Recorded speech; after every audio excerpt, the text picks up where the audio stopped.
आज की कहानी बिहार के पूर्णिया से है और एक लड़के को एक शादीशुदा लड़की से एक तरफ़ा प्यार हो जाता है।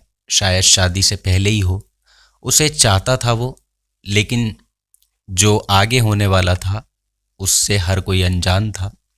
एक लड़की की शादी जिसकी उम्र 24 साल थी और उसकी घर में सिर्फ माँ थी। पड़ोस में एक विवेक नाम का लड़का रहा करता था जो इस लड़की को काफ़ी पसंद करता था। दोनों में काफ़ी बातचीत भी होती थी, मगर उसने लड़की को कभी बताया नहीं था कि वो उसे पसंद करता है। और वक्त गुजरता गया और वक्त के गुजरने के साथ साथ इस लड़की की शादी एक दूसरे गांव में हो जाती है।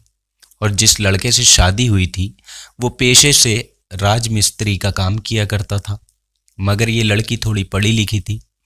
और शादी के बाद ये लड़की काफ़ी खुश थी और पति के घर आने के बाद इसने अपने पति के घर को यानी अपनी ससुराल को बहुत अच्छी तरह से संभाल लिया और घर गृहस्थी में ये लग जाती है।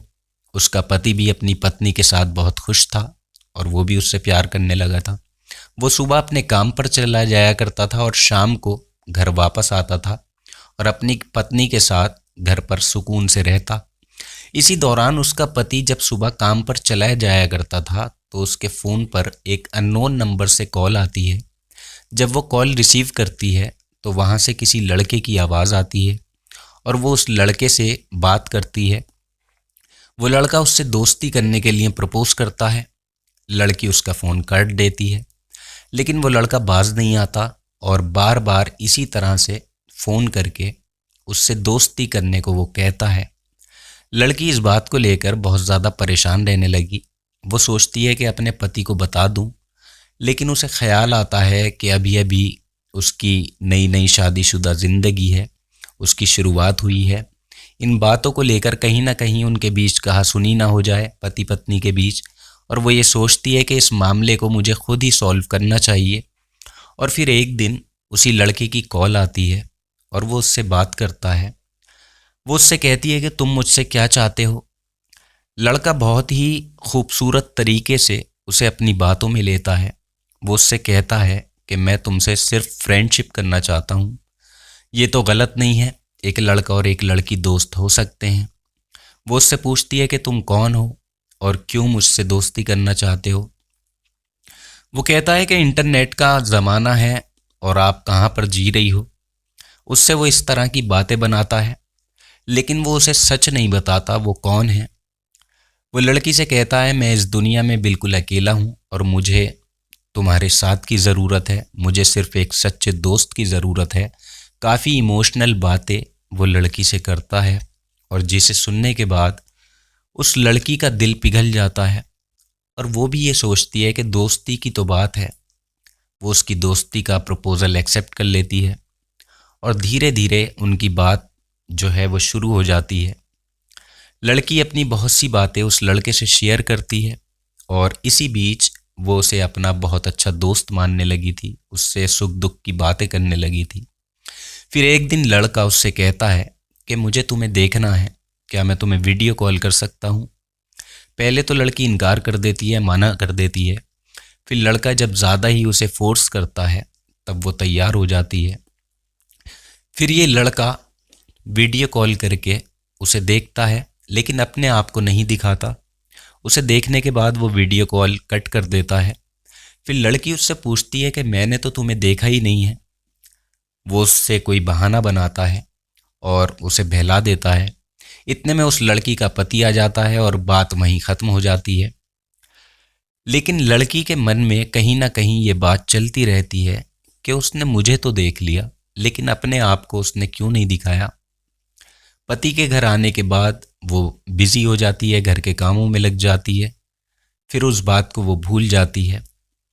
लेकिन इसी बीच जब अगले दिन पति अपने काम पर जाता है तब फिर से उस लड़के की कॉल आती है और वो उससे बात कर रही होती है। फिर वो कल की सारी बात उससे पूछती है। तब वो कहता है कि तुम मुझे देखना चाहती हो तो मैं दोबारा वीडियो कॉल कर लेता हूँ और अब तुम मुझे देख सकती हो, मुझे देख लेना।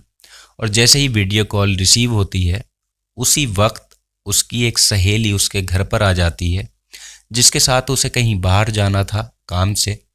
वो सहेली से कहती है तुम 2 मिनट मेरा वेट करो और मैं चेंज करके आती हूँ। वो अपनी सहेली से 2 मिनट को कहकर फ़ौरन अपने रूम में जाती है और कपड़े चेंज करके उसके साथ जहाँ जाना था वहाँ पर वो चली जाती है। उसे आने में काफ़ी वक्त लग जाता है और तभी लगभग शाम हो गई थी और उसका पति भी उसके घर पर आ जाता है और इस दौरान उसकी बात उस लड़के से नहीं हो पाती। कॉल कट हुई, क्या हुआ। फिर अगले दिन जब उनकी बातचीत होती है तो वो लड़का इस लड़की से कहता है कि मुझे तुमसे शादी करनी है, मैं तुमसे शादी करना चाहता हूँ। वो लड़की कहती है तुम्हें पहले ही मैंने बताया था कि मैं एक शादीशुदा हूँ और मैं अपने पति से बहुत ज़्यादा प्यार करती हूँ, मैं उन्हें धोखा नहीं दे सकती। वो कहता है कि तुम्हारा पति तो केवल एक राजमिस्त्री है और मैं एक बहुत बड़ा ठेकेदार हूँ, तुम उसे छोड़कर मेरे पास आ जाओ। लड़की लेकिन साफ इनकार कर देती है। फिर यहाँ से उस लड़के की सोची समझी साजिश शुरू होती है। वो लड़की को धमकी देता है कि अगर तुमने मुझसे शादी नहीं की, मेरे पास तुम नहीं आई, तो मेरे पास तुम्हारी कुछ पर्सनल पिक्चर्स हैं जिन्हें मैं फेसबुक और इंस्टाग्राम पर डाल दूंगा, पूरी दुनिया में तुम्हारी फ़ोटो को वायरल कर दूंगा और तुम पूरी दुनिया भर में मुंह दिखाने लायक नहीं बचोगी। उस लड़की को यकीन नहीं होता। वो कहती है कि मेरे पिक्चर्स तुम्हारे पास कैसे आ सकते हैं, वो भी पर्सनल, मैंने तो तुम्हें कोई पिक्चर्स सेंड ही नहीं किए। लड़का फ़ौरन उन फ़ोटो को उस लड़की को सेंड करता है जिसे देखकर लड़की के होश उड़ जाते हैं। लेकिन ये सब देखने के बाद भी लड़की उससे शादी करने से साफ इनकार कर देती है और लड़का वही करता है जो उसने कहा था, यानी उसकी फ़ोटो वीडियो इंटरनेट पर डाल देता है और फ़ोटो वीडियो लगातार वायरल हो जाती हैं, जिससे उस लड़की की बहुत बदनामी भी होती है और ये पिक्चर और वीडियो वायरल होते होते उसके पति तक भी पहुंच जाती हैं। लेकिन लड़की बहुत हिम्मत की थी, वो अपनी हिम्मत नहीं हारती। वो पति के आने का इंतज़ार करती है और जैसे ही उसका पति आता है वो उससे 1000 सवाल कर बैठता है और काफ़ी गुस्से में था। लेकिन तब वो बेझिझक अपने पति को पूरी बात बताती है, लेकिन वो समझ नहीं पाती कि ये सब कुछ हुआ कैसे। उसकी बात पर कोई यकीन करे ना करे, उसका पति ज़रूर करता है। पति पत्नी बहुत परेशान थे क्योंकि फ़ोटो हर जगह फैल चुकी थी। पति फ़ौरन अपनी पत्नी को लेकर पुलिस के पास जाता है और फिर एक FIR लिखवाता है उस लड़के के ख़िलाफ़, उसका नंबर बताता है। लड़की का कहना था कि जैसे ही उसने लड़की से शादी को इनकार किया तो उस लड़के ने उसकी पिक्चर सोशल मीडिया पर डाल दी। लड़की ने पुलिस को जानकारी देते हुए बताया कि उस लड़के ने उसकी मुलाकात यानी लड़के से मुलाकात उसकी 3 महीने पहले हुई थी, यानी बात होनी शुरू, और इस बात की जानकारी उसके पति को बिल्कुल नहीं थी। पहले उस लड़के ने ज़बरदस्ती उससे दोस्ती की, उसके बाद वीडियो कॉल पर भी बात करनी शुरू कर दी, लेकिन उसने उसे देखा नहीं था लड़के को और उसे शादी के लिए प्रपोज़ किया। उसने मना किया तो उसकी अश्लील फ़ोटो इंटरनेट पर डाल दी। वो ये नहीं समझ पाई कि उसकी इस तरह की तस्वीरें उस लड़के तक किस तरह पहुंची। दोनों पति पत्नी काफ़ी परेशान होते हैं, लेकिन पुलिस ने साइबर थाने जाने की सलाह दी उन्हें और दोनों साइबर थाने पहुंचते हैं। मगर साइबर थाने में आवेदन के बाद भी कोई कार्रवाई नहीं होती और इसी बीच दोनों काफ़ी परेशान थे और परेशानी की वजह से फिर दोनों उसके बाद SP कार्यालय पहुंचते हैं। दोनों पति पत्नी ने SP आमिर जावेद से मामले की शिकायत की और SP ने इस मामले में जल्दी ही एक्शन लेने की बात कही और SP साहब ने कहा कि ऐसा कोई आवेदन कार्यालय में आया है तो उस पर ज़रूर कार्रवाई की जाएगी। लेकिन अभी तक इस पूरे मामले में आरोपी खुला घूम रहा था। पति पत्नी बहुत ज़्यादा परेशान थे। सोशल मीडिया पर वीडियो अपलोड होने की वजह से दोनों की काफ़ी बदनामी भी हो चुकी थी, पूरे गांव में बदनाम हो चुके थे। दुनिया में ऐसे लोग मौजूद हैं जिन्हें किसी की ज़िंदगी बर्बाद करने या किसी को बदनाम करने से कोई फ़र्क नहीं पड़ता। किसी का परिवार बर्बाद करने से किसी को क्या मिलेगा। लेकिन इस तरह के क्राइम आजकल बहुत बढ़ते जा रहे हैं। कड़ी तहकीकात के बाद लड़के के मोबाइल नंबर से सारी जानकारी प्राप्त हो जाती है, लेकिन जब लड़का उस लड़की के सामने आता है तब लड़की के उसे देखकर होश उड़ जाते हैं।